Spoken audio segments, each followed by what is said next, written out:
കേന്ദ്ര ആഭ്യന്തരമന്ത്രി എന്തുകൊണ്ട് സംസാരിക്കുന്നില്ല? കാരണം അദ്ദേഹത്തിന് ഉത്തരമില്ല. രാജ്യസഭയിൽ ഈ രാജ്യത്തെ തന്നെ ഏറ്റവും പ്രമുഖനായ സുപ്രീം കോടതി അഭിഭാഷകൻ കപിൽ സിബലിൻ്റെ ഈ വാക്കുകൾ മുഴങ്ങിക്കേൾക്കുകയായിരുന്നു.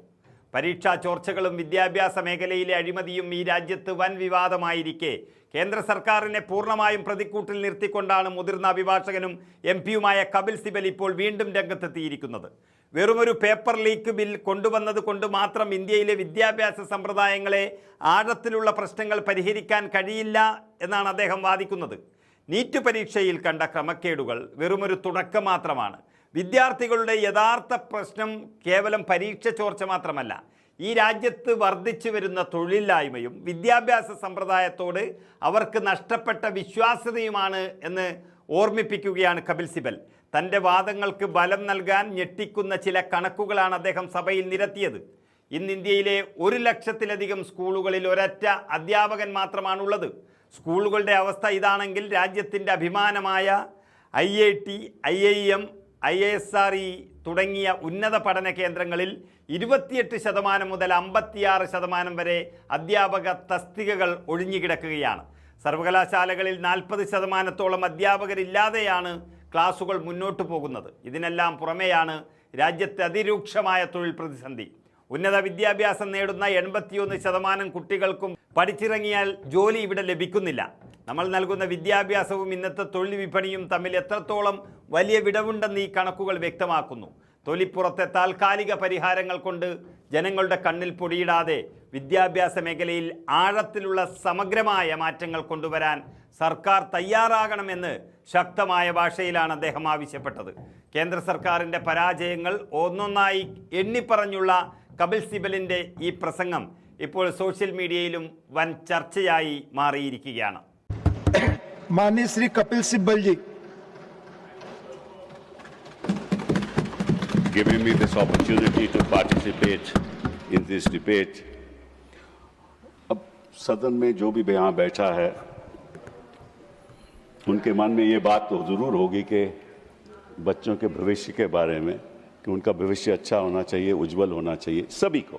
मैं नहीं सोचता कि कोई भी ऐसा सदन में जो बैठा हो ऐसा नहीं सोचता होगा, लेकिन जो चर्चा हो रही है वो उस दृष्टिकोण से नहीं हो रही है कि किसी तरीके से शिक्षा में सुधार लाया जाए। और हो क्या रहा है कि अगर आप बच्चों की बात नहीं सुनोगे और तवज्जो नहीं दोगे तो निश्चित रूप से आप गलत रास्ते पे चल पड़ोगे। जो बच्चे यहाँ जंतर मंतर में थे, वो जो नीट पेपर लीक है वो तो एक इग्नाइटिंग फैक्टर था, वो कारण नहीं था। और मैं क्यों इस बात को कह रहा हूं, क्योंकि मैंने बच्चों से बात की, मैं उनका नाम नहीं लेना चाहता था, वो टारगेट हो जाएंगे। एक ने कहा we have been left behind, मुझे पीछे छोड़ दिया। Modi ji take action to secure the next generations future, वो पेपर लीक की बात नहीं कर रहे थे। एक ने कहा मैं नौकरी ढूंढता हूं तो 10,000 से मैं ग्रेजुएट हूं, मुझे 10,000 से ज्यादा मिलता नहीं, मैं करूं क्या। एक और ने कहा this is the first step, it's not just about education, it is about the job market. मैं बच्चों की बात कर रहा हूं जो संतर मंतर में थे। पेपर लीक तो एक इग्नाइटिंग फैक्टर था ना। फिर एक ने कहा resignation is not an and, it's the beginning. We haven't even scratched the surface. The resignation we haven't even scratched the surface. His resignation is not an end, but only the beginning. The movement started by Gen Z must continue until every deserving student in this country gets an equal opportunity based purely on merit. ये ख्याल लाते बच्चों के। एक ने कहा the protest is no longer about one exam or a paper leak. It is about rebuilding trust in education and the recruitment system. तो बच्चों का ख्याल ये नहीं था कि पेपर लीक हुआ या नहीं हुआ, वो तो होगा। ये जो विधायक लाए हो ना, इसकी असम्पशन ही है कि पेपर लीक होगा। यस, तो नेचुरली तो ये इशू नहीं है देश के बच्चों के सामने। देश के बच्चों के सामने उनका भविष्य का इश्यू है, उसके बारे में आप सोचती है। उसके बारे तो आप विधेयक को लाए नहीं। इस देश में सिचुएशन क्या है कि 1 लाख से ज्यादा तो सिंगल टीचर स्कूल है, कैसे भविष्य बनेगा उनका?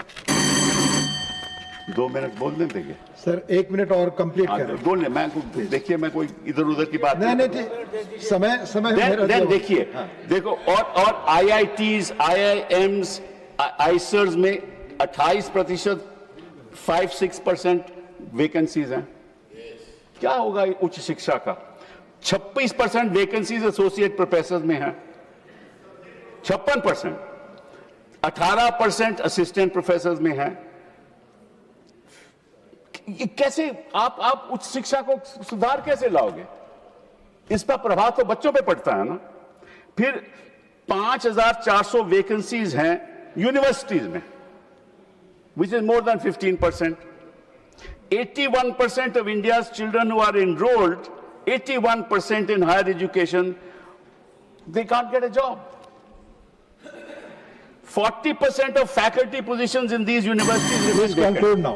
Please मतलब conclude. कि आपके Please conclude. अध्यापक है नहीं, भविष्य बच्चों का है नहीं, और आप विधायक कह रहे हो पेपर लीक की, और बच्चे कह रहे हैं पेपर लीक से कुछ नहीं होने वाला, सारे ढांचे को सुधारो। यही बात मैं कहना चाहता था, आपने मुझे अनुमति दी। बहुत बहुत थैंक यू। माननीय श्री संजय यादव।